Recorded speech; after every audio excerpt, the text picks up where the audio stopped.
Hello, नमस्कार, आदाब, सत श्री अकाल और सलाम अलैकुम। मैं हूं मोहम्मद अहमद काज़मी, लेकर आया हूं खास फ्राइडे का प्रोग्राम साउथ एशिया पर नजर सैयद अली मुश्तबा के साथ।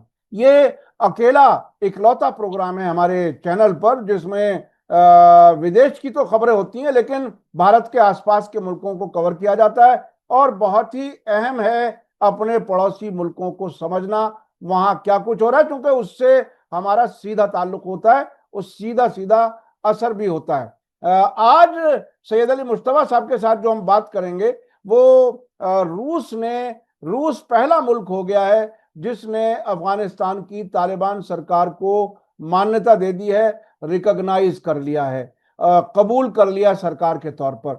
उसके अलावा हम ये भी बात करेंगे कि यूनाइटेड नेशन में एक अफगानिस्तान के सिलसिले में एक रेजोल्यूशन पास हुआ है, उसे भी हम समझेंगे। और साथ साथ इंटरनेशनल क्रिमिनल कोर्ट ने तालिबान के जो सुप्रीम लीडर हैं उनके खिलाफ और वहां के चीफ जस्टिस के खिलाफ वारंट जारी कर दिए हैं। आखिर क्या है, कौन ये सब कुछ करा रहा है, ये भी हम समझने की कोशिश करेंगे।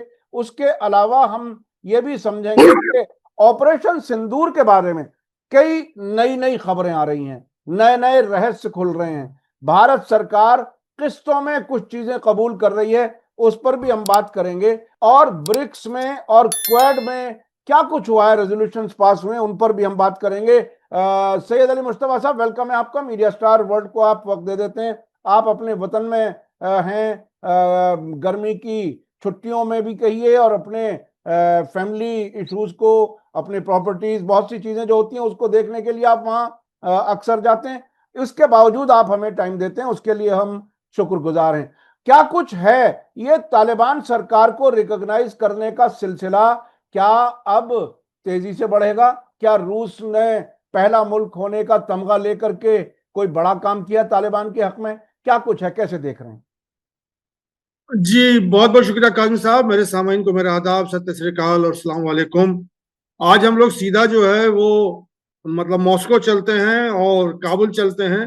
ये खबर वहीं से आ रही है और ये खबर जो निकली है वो तो अफगानिस्तान से और काबुल से निकली है। जो अफगानिस्तान के और तालिबान के जो फॉरेन मिनिस्टर हैं, आमिर खान मुत्तकी, उन्होंने ये खबर दी है कि रशिया ने फॉर्मली तालिबान सरकार को रजामंदी दे दी है और उनको एक्सेप्ट कर लिया है कि ये लेजिटिमेट सरकार है वहाँ, मतलब अफगानिस्तान में। तो ये एक बहुत बड़ा न्यूज है, इसलिए कि अमेरिकन ब्लॉक के बाद जो दूसरा सबसे बड़ा ब्लॉक है या दूसरा जो ब्लॉक है वो है रशिया का ब्लॉक है।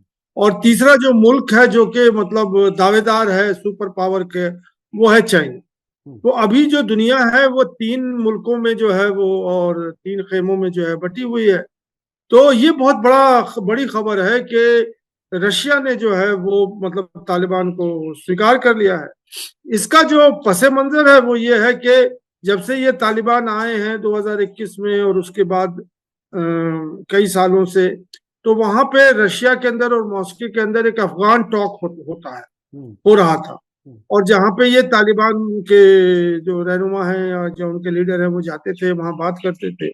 और सेंट्रल एशियन मुल्क जो है जो कि रशिया के अंडर में है या उनके इन्फ्लुएंस में है, वो भी वहां जाके मिलते थे। तो ये अफगान टॉक्स जो है वो चल रहा था वहां पे।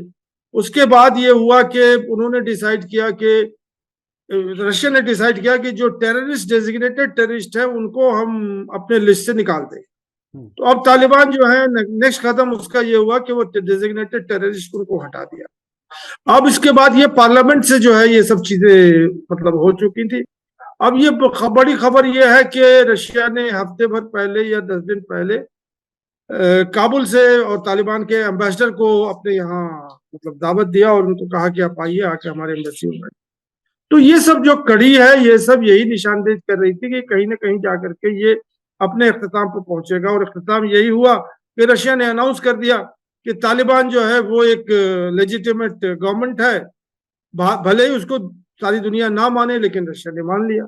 तो अब ये जो सिलसिला चल रहा है, अब इसके साथ साथ ये भी चल रहा है कि जो रशिया के इन्फ्लुएंस वाले सेंट्रल एशियन ममालिक हैं, अभी एक ताशकंद से जो है खबर आके निकली है, मतलब उज्बेकिस्तान से, कि हम लोग जो है अपने रिश्ते तालिबान से और अफगानिस्तान से बहुत और गहरे करने वाले हैं। और वहाँ मतलब ट्रेड एंड कॉमर्स के हवाले से, कनेक्टिविटी के हवाले से और बहुत सारे चीजों को। तो अब एक तरह से रशिया जो है वो ये कोशिश कर रहा है कि उसके इन्फ्लुएंस के जितने भी कंट्री हैं वो तालिबान से रिश्ते जो है अपने मजबूत करें। अब ये देखिए कि कौन कौन से और कंट्री तालिबान को रिकॉग्नाइज करते हैं। मुझसे पूछेंगे तो अब दूसरा नंबर जो है वो चाइना का है। तो अब चाइना और रशिया अगर दोनों ने रिकॉग्नाइज कर दिया तो दो तो सुपर पावर ने रिकॉग्नाइज ही कर लिया, तो फिर अब बाकी जो लोग हैं वो अगले अगले खीमे में है, अमेरिका के खीमे में है, तो वो वो अलग रहे तो अलग रहे। मैं उसी पर आने वाला था मुश्तबा साहब। ये ऐसे वक्त में जबकि यूक्रेन और वेस्ट एशिया की जंगों के दरमियान अमेरिका का जो दादागिरी का जो एक इमेज थी वो खत्म होती नजर आ रही है, उनकी हेजेमनी खत्म होती नजर आ रही है। क्या उस हेजेमनी को गिरते हुए देखते हुए रूस ने एक तरह से एक लात और मार दी अमेरिका में कि वो और नीचे तेजी से चली जाए? और अब ये जो इलाका है जो अफगानिस्तान का है, अफगानिस्तान ज्योग्राफिकली बहुत इंपॉर्टेंट है, उसके पास नेचुरल रिसोर्सेज बहुत हैं। वो जो नेचुरल रिसोर्सेज पर हर जगह कब्जा करने के लिए अमेरिका कोशिश करता था, अब वो चीन वहां पर है, रूस वहां पर है। तो क्या ये अमेरिका की दादागिरी को खत्म करने में एक और कदम आप देख रहे हैं, क्या है? ऐसा है जो विमेन राइट्स और इश्यूज का, तो ये तो बहुत दिन से चल रहा है जब से तालिबान आई है। जो वेस्टर्न ममालिक है और ये है कि वो कह रहे हैं कि आपको बहाल करना पड़ेगा, और ये कह रहे हैं कि हमारे इस्लामिक कानून में जितनी हद तक गुंजाइश है हम वही करते रहेंगे। तो ये रेजोल्यूशन था। दूसरा रेजोल्यूशन टेररिज्म पे था कि टेररिज्म के जितने भी बेसिस हैं और जितने भी पनाहगाह हैं और जो है उनको डिसमेंटल कीजिए। यूनाइटेड नेशन में ये दो रेजोल्यूशन आए। इस दो रेजोल्यूशन के सपोर्ट में 116 मुल्क ने हामी भरी है। और जो बड़ी इंटरेस्टिंग बात है, दो मुल्क ने हामी नहीं भरी। एक मुल्क जो है वो यूनाइटेड स्टेट्स है। अच्छा, ये तो बहुत अंदर की इंटरेस्टिंग। बात है कि इसका मतलब यही है कि यूनाइटेड स्टेट्स अगर उसके अगेंस्ट में है तो तालिबान के सपोर्ट में है। बिल्कुल तो बिल्कुल। अगला रिकॉग्नाइज करने वाला तो अमेरिका ही होगा हम्म। तालिबान हाँ, को। और जो दूसरी, ये बहुत अहम पहलू है। लेकिन ये कि एक तरह से रूस ने बाजी तो मार ली, अब पीछे आने वाले जो भी आ जाएं। तो वो बहरहाल एक मैं ये पहले। कह रहा था कि अमेरिका का जो इक्वेशन है अफगानिस्तान के साथ इतना गहरा है कि उसने 116 मुल्क के खिलाफ हम्म अपोज किया उसको। हम्म उसको जो है अपोज किया है, मतलब ये कि अपोज किया है। और जो दूसरी उससे ज्यादा इंटरेस्टिंग खबर है वो ये है कि इसराइल ने भी उसको अपोज किया है। हम्म। अब इसराइल जो है वो कथाकथित एंटी मुस्लिम मुल्क है। बिल्कुल बिल्कुल ईरान का ईरान का जो है वो दुश्मन है, बिल्कुल बिल्कुल मुसलमानों का जानी खूनी दुश्मन है वो। बिल्कुल बिल्कुल बिल्कुल। लेकिन अब ये लेकिन इस्लामिक लेकिन लेकिन रिपब्लिक, लेकिन देखिए, लेकिन इसमें एक बहुत ही दिलचस्प पहलू नजर आ रहा है कि इजराइल और अमेरिका के तालिबान से अंदर अंदर ऐसे रिश्ते हैं जिसमें वो इंटरनेशनल फोरम्स पर उनकी मदद कर रहे हैं। ये एक पहलू है। देखिए, मैं अपने दर्शकों से कहना चाहूंगा, कुछ चीजें ऐसी होती हैं जिसे समझ करके, देखिए जबानों पे कभी नहीं आती लेकिन इशारे जरूर आते हैं। जिस तरह से मैं अक्सर कहता हूं कि अगस्त 2021 से पहले 10 राउंड हुए, अमेरिका के और तालिबान के बीच में बातचीत हुई दोहा कतर में, वहां क्या क्या फैसले हुए थे हमें नहीं मालूम। लेकिन जिस तरह से मुश्तबा साहब अब बता रहे हैं कि इंटरनेशनल फोरम में अफगानिस्तान तालिबान की सरकार को एक तरह से अमेरिका और इसराइल दोनों सपोर्ट कर रहे हैं, ये बहरहाल समझने की चीजें। आने वाले वक्त में कुछ ऐसे वाकयात होंगे तो फिर कनेक्ट करके आप लोग समझिएगा। जी, आगे बात कर रहे हैं जी। नहीं नहीं, इसी संदर्भ में यह है कि इंडिया, ईरान हम्म और 7-8 मुल्क ने इस रेजोल्यूशन में एब्सटेन किया। हम्म हम्म ना वो ना उन्होंने अपोज किया है, ना ही उसको सपोर्ट किया, एब्सटेन किया है। जी तो जी 10 जी। मुल्क जो है जिसमें इंडिया भी शामिल है, हम तो भारतीय हैं तो बिल्कुल। और मुल्कों की बातें तो हम नहीं करेंगे। ईरान में क्योंकि अभी जंग हो रही है तो हाँ। वो एक इम्पोर्टेंट मुल्क है। उसके साथ मेरे ख्याल में यूएई है या कतर है जो जिन लोगों ने एब्सटेन किया है, मतलब वो खाड़ी के जो देश हैं। बिल्कुल तो बिल्कुल। ये खबर बड़ी इंपॉर्टेंट है इस हवाले से जी। कि यूनाइटेड नेशन का रेजोल्यूशन है जो कि पूरे 193 कंट्री उसमें शामिल हैं हम्म जिन्होंने वोटिंग की, हम्म हम्म उसका ये मतलब निचोड़ है कि अमेरिका और इजराइल ने जो है वो अपोज किया है उस रेजोल्यूशन का, जो रेजोल्यूशन ये कहती है कि अफगानिस्तान और तालिबान जो है वो वुमेन को जो है अपने हुकूक दें, और उसके बाद मतलब टेररिज्म के बेस को खत्म करें। जी जी जी। इन दोनों को जो है अमेरिका ने और तालिबान ने, इसराइल ने अपोज किया जी है। और जी। जो बाकी ममालिक हैं, 10 ममालिक, इंडिया भी है, ईरान भी है, कतर भी है, यूए भी है, इन लोगों ने एब्सटेन कर दिया। ये बहुत ही इंटरेस्टिंग चीजें हैं। कभी कभी वो एब्सटेन करना भी सपोर्ट करने के लिए ही होता है। जैसे हमारे यहाँ पार्लियामेंट में, अगर आप लोगों को याद होगा, पार्लियामेंट में जब अपोजिशन को मैनेज किया जाता है तो कुछ लोग सपोर्ट में आ जाएं, वो तो खुल के आ जाएं। जो खुल के नहीं आना चाहते, नाम अपना उस तरह से नहीं जोड़ना चाहते, तो वो एब्सटेन कर लेते हैं ताकि सरकार को हेल्प हो जाए। तकरीबन उसी तरह की हालत वहां एब्सटेन करने वालों की होती है। लेकिन सर, इसके दरमियान एक बहुत ही दिलचस्प खबर आ रही है। इंटरनेशनल क्रिमिनल कोर्ट हेग, उसने, आपको याद है कुछ महीने पहले नेतन्याहू और उनके डिफेंस मिनिस्टर योआव गैलेंट के खिलाफ गिरफ्तारी वारंट जारी किए थे, जिसकी वजह से नेतन्याहू जब अमेरिका उड़ते हैं तो उन मुल्कों के ऊपर से नहीं उड़ते जहां उनको गिरफ्तारी का खतरा है। उसी अदालत ने तालिबान के सुप्रीम लीडर, तकरीबन ऐसे समझ लीजिए जैसे ईरान में आयतुल्ला खामेनाई सुप्रीम लीडर हैं, इस तरह से तालिबान के सुप्रीम लीडर हैं हैबतुल्ला अखुनजादे, उनको और उनके चीफ जस्टिस जो सुप्रीम कोर्ट के हैं अब्दुल हकीम हक्कानी, उनके खिलाफ गिरफ्तारी वारंट जारी कर दिए। तो यह गिरफ्तारी वारंट जारी वही अदालत है, वही गिरफ्तारी वारंट है, पूरी दुनिया में कहीं भी जाएंगे तो गिरफ्तार कर लिया जाएगा।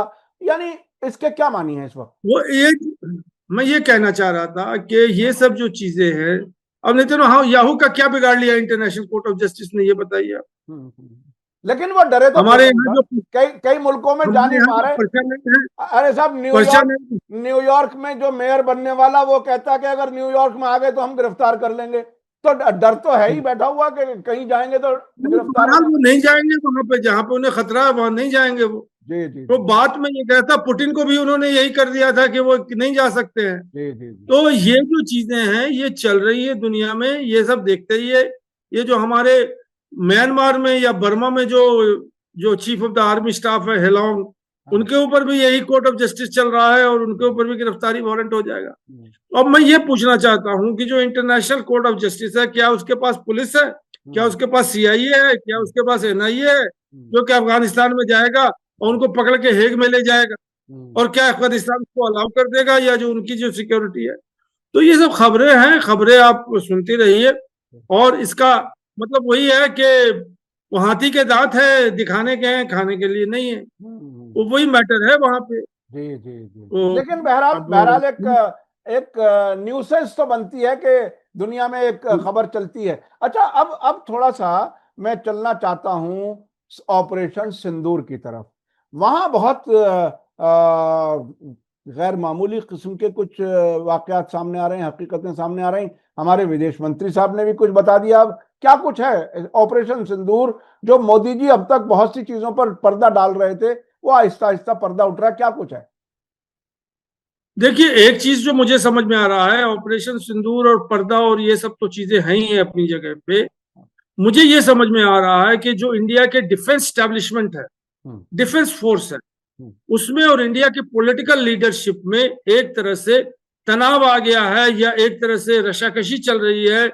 और पॉलिटिकल लीडरशिप कुछ कह रही है और मिलिट्री लीडरशिप कुछ कह रही है। अभी तक जो मिलिट्री लीडरशिप थी, जो भी लोग थे वो चुप थे, खामोश थे, जो कुछ हुआ सो हुआ। अब एक के बाद एक के बाद एक के बाद जो है लोग अपनी अपनी ख्यालात पब्लिक फोरम में रख रहे हैं, जिससे हम आपको जो है जानकारी मिलेगी। हम्म, अभी जो बड़ी जानकारी अभी आई है वो राहुल सिंह साहब हैं, लेफ्टिनेंट जनरल हैं इंडिया के, डिप्टी डिप्टी आर्मी चीफ है। उनका एक बड़ा वीडियो है और प्रेस कॉन्फ्रेंस में है, जिसमें बहुत सारी चीजें उन्होंने बताई हैं। और जो उसकी इंटरेस्टिंग बात है कि उनके सारे बयानात को पाकिस्तान के कोई और जनरल साहब हैं, उन्होंने कंट्राडिक्ट कर दिया। हम्म, अब उनका भी जो कहना है वो भी मैं बताऊंगा, इनका कहना क्या है। जो मोटी मोटी बातें हैं, हाँ, उनका ये कहना, हमारे जो आर्मी के चीफ है, कि हम लोग 3 फ्रंट वॉर लड़ रहे थे। पाकिस्तान फ्रंट में था, चाइना पीछे था और तुर्की उसके पीछे था, और दूसरा जो है शायद अजरबैजान भी था, लेकिन हम 3 फ्रंट वॉर कर रहे थे और इसलिए हम लोग जो है चूक गए। अगर 1 फ्रंट वॉर होता तो हम पाकिस्तान को चेहरे चबा देते। तो ये उनका मौकफ है। पाकिस्तानी ये कह रहे हैं कि हमने भी जो है रशिया और इसराइल और इंडिया से लड़ाई लड़ी है, हमने भी 3 फ्रंट वॉर लड़ी। और दूसरी बात ये वो कह रहे थे कि जब हमें मालूम था कि 3 फ्रंट वॉर है तो आप अपने पॉलिटिकल लीडरशिप को क्यों नहीं कन्विंस किया कि हम नहीं लड़ सकते। ये तो कमी जो है कहीं ना कहीं है ना। पॉलिटिकल लीडरशिप कह रही है कि आप लड़ो, शेर के पास जाओ, हमारे पास जो है सलाहियत नहीं लड़ने की। तो ये एक मौकफ है। दूसरा मौकफ उन्होंने कहा कि पाकिस्तान हमारे अपने डिफेंस इस्टेब्लिशमेंट को हमें जो है मतलब और मजबूत करना होगा और हमें पैसे की कमी है, बहुत सारी चीजें। तो इसी तरह से उन्होंने बहुत सारी चीजें कही हैं जो कि एक के बाद वो यही निशानदेही कहते करती है कि हमारा जो डिफेंस प्रिपेयर्डनेस है, मिलिट्री प्रिपेयर्डनेस है, वो अप टू द मार्क नहीं है और हमें उसके लिए जो है अपनी तैयारी करनी पड़ेगी, तभी हम जंग में जाने। और ये पॉलिटिकल लीडरशिप हमें जंग में झोंक देती है और हम जो है मतलब बेमौत मर जाते यानी हैं। यानी तो यानी ये फौज के और सरकार के बीच में तनाव है और फौजी तैयारी हमारी कम है। और जो बात राहुल सिंह ने की कि 3 फ्रंट पर हम जंग लड़ रहे थे, पाकिस्तान ने भी उसी किस्म की बात कह दी कि हम भी आपके, इजराइल के और रूस के खिलाफ हम लड़ रहे थे। तो कहीं ना कहीं भारत की सरकार यानी फौज में वो एक कमजोरी का इशारा इसमें मिला है। जाहिर है इसे हम हार तो नहीं कह सकते, लेकिन मुझे हालांकि इससे रिलेटेड नहीं है, बिल्कुल उसी तरह की हालत 2-3 दिन पहले खबर आई इजराइल में। मैं चूंकि उसको कवर कर रहा हूं, एक हल्का सा याद दिला रहा हूं बीच में, फिर आगे बात हम करेंगे।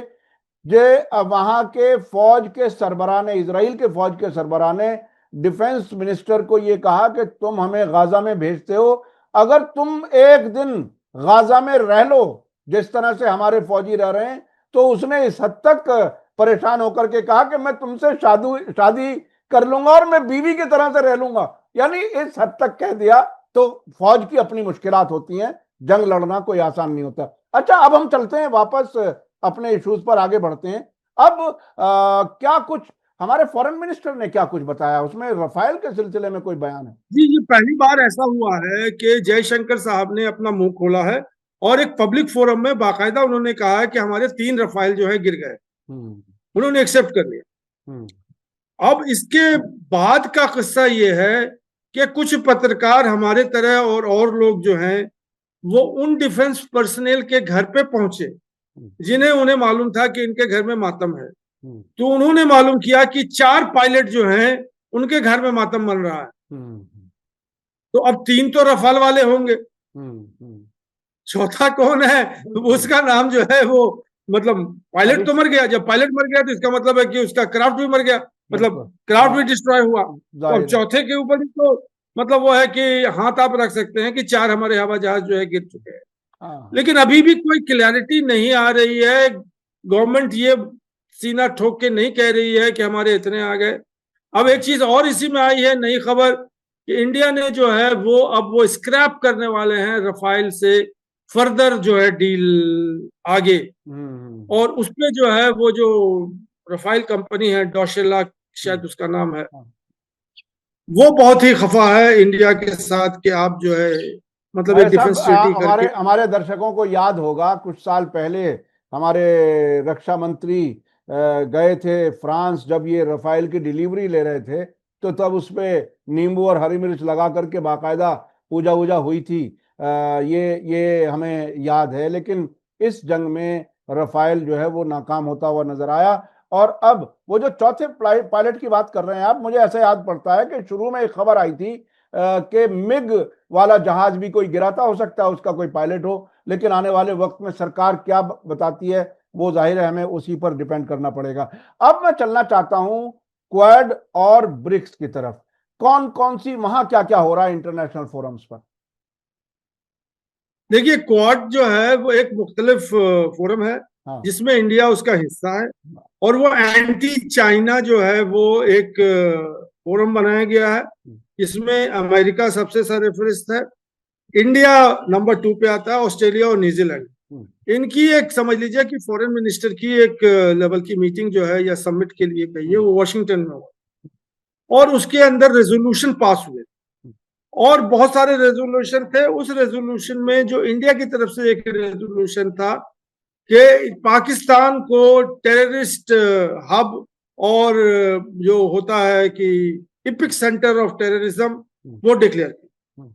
तो कोर्ट ने पाकिस्तान को का नाम लेने से इनकार कर दिया और जनरल एक रेजोल्यूशन टेररिज्म पे पास हुई, जो कि जिसका हवाला पाकिस्तान और हिंदुस्तान के नहीं था, एक जनरल टेररिज्म जो दुनिया में चल रही है कि हम उससे लड़ाई करेंगे, हम उसके मुखालिफ हैं, टेररिज्म किसी भी फॉर्म में हो हम जीरो टेररिज्म करेंगे, यही सब चला। और इंडिया जो है, जो कि एक बहुत मतलब यह है कि की प्लेयर है क्वाड का, और जो है इंडो पैसिफिक में उसका रोल अमेरिका ने तय किया है चाइना के अगेंस्ट में। वो पहले जो है वो सारी चीजें जो है इंडिया की चल नहीं रही है वहां क्वाड में, ये मैं कहना चाह रहा हूँ। और ऑस्ट्रेलिया और न्यूजीलैंड जो है और अमेरिका जो है वो हावी है क्वाड में, इंडिया शायद लास्ट मेंबर है उसमें। तो ये बड़ी इंटरेस्टिंग है। इसके बाद आ जाइए, ये अभी जो है वो मेरे ख्याल में 2 दिन पहले 5-7 को जो है वो बोनस एरिस में अर्जेंटीना में ब्रिक्स की मीटिंग। यहाँ चाइना है, रशिया है और इंडिया है और भी बहुत सारे ममालिक अब आ गए हैं उसमें। ब्राजील है साउथ अफ्रीका है और सऊदी अरेबिया वगैरह और बहुत सारे मुल्क आ गए। यहाँ पे ये हुआ है कि एक रेजोल्यूशन पास हुआ है जिसपे मतलब ये है कि उन्होंने कह दिया कि no negotiation on this resolution. जो मेंबर कंट्री है उन्होंने कहा कि आप इससे भाग नहीं सकते। उस पे उन्होंने इजराइल की मजम्मत की और जो ईरान के ऊपर उसने अटैक किया है उसको क्रिटिसाइज किया। उन्होंने गाजा पे जो मतलब ये किया है, बमबारी किया है और मतलब हॉस्पिटल्स की और ह्यूमैनिटेरियन के लेवल पे उन्होंने किया, उसको कंडेम किया है। अब गौरतलब बात यह है कि इंडिया जो है ओपनली इजराइल को सपोर्ट कर रहा है against the genocide of Palestinians in Gaza. Israel जो है वो, इंडिया जो है वो सपोर्ट कर रहा है इजराइल को ईरान के ऊपर जो है हमला करने, क्योंकि जब उसने कंडेम नहीं किया है, अपोज नहीं किया है, तो सपोर्ट ही तो कर रहा है।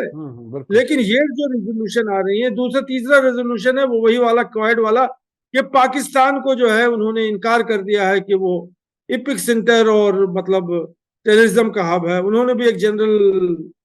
अब बात यहाँ पे ये आ रही है कि इंडिया का कोई रेजोल्यूशन या उसके मुआफिक कोई रेजोल्यूशन जो है ना ही क्वाड में पास हुआ ना ही ब्रिक्स में पास। अब जो है लोग ये क्या इसका मतलब ये समझा जाए मुस्तफा साहब कि दो बिल्कुल अलग अलग किस्म के ग्रुपिंग हैं, एक चाइना के खिलाफ है, एक चाइना के साथ रहते हुए है। भारत में दोनों में पैर रखा हुआ है, तो ये दो किश्तियों में पैर रखने वाले का यही हाल होता है कि उसकी कहीं भी नहीं चलती। क्या ये हो रहा है क्या? जी बिल्कुल यही है, बिल्कुल यही है।